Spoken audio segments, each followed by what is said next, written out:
Bonjour à tous et bienvenue à ce nouvel épisode d'Horreur Critique. Suite à ma vidéo de vendredi 13, j'ai été porté à regarder un autre slasher. Celui-ci est sorti en 1982, il s'agit du film The Slumber Party Massacre.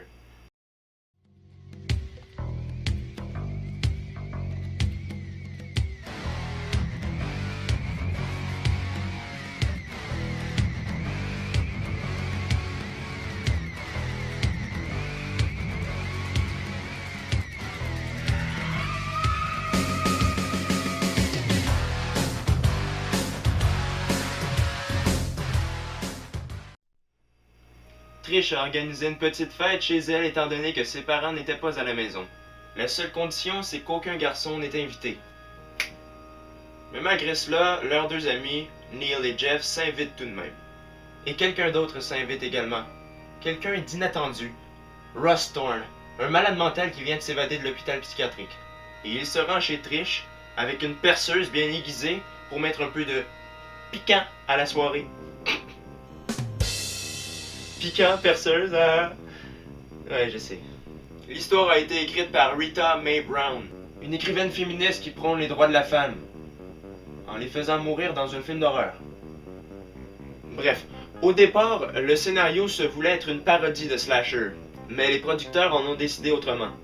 Ça nous donne un slasher avec une petite pointe d'humour, c'est plutôt bien.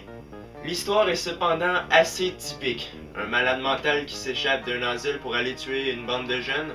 On a vu ça dans Halloween, dans Alone in the Dark ou encore dans Clown House. Le film est également réalisé par une femme, Amy Holden Jones. Sa réalisation crée une ambiance assez similaire à celle de Halloween. Ses méthodes ressemblent beaucoup à celles utilisées par Carpenter dans son film. Donc c'est pas tellement original, mais bon, c'est assez efficace pour un slasher. Et ce que j'ai bien aimé de la réalisation de Amy Holden Jones, c'est que dans son film, niveau violence, c'est assez graphique.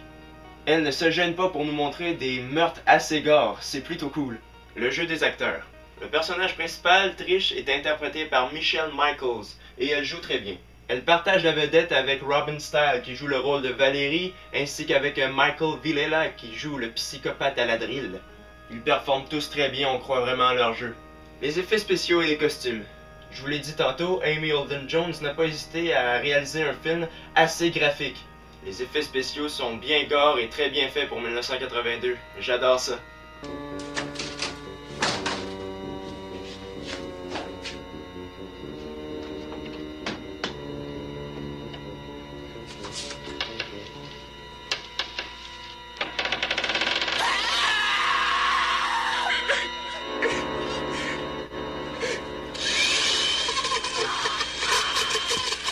Plutôt bien fait, non? Dans l'ensemble, The Slumber Party Massacre est un assez bon film. Bon, c'est sûr que le scénario est pas très original, puisque c'est un scénario assez global dans l'ensemble des slashers, et puis la réalisation est un peu plagiée de celle d'Halloween, mais dans l'ensemble, c'est assez bon. Ce que j'ai aimé, c'est que la réalisation était assez graphique, on se gêne pas pour nous montrer des meurtres très sanglants. Les acteurs performent assez bien, ils sont très talentueux, les effets spéciaux, comme vous avez remarqué, ils sont assez bien faits. Je lui accorde donc une note de 7 sur 10. C'est un film que je recommande à tous pour les curieux. C'est un slasher très bon. Il nous procure un bon divertissement. Bref, je le conseille à tous. Ne manquez pas mes prochains épisodes d'Horreur Critique. Laissez des commentaires et abonnez-vous à ma chaîne. Salut!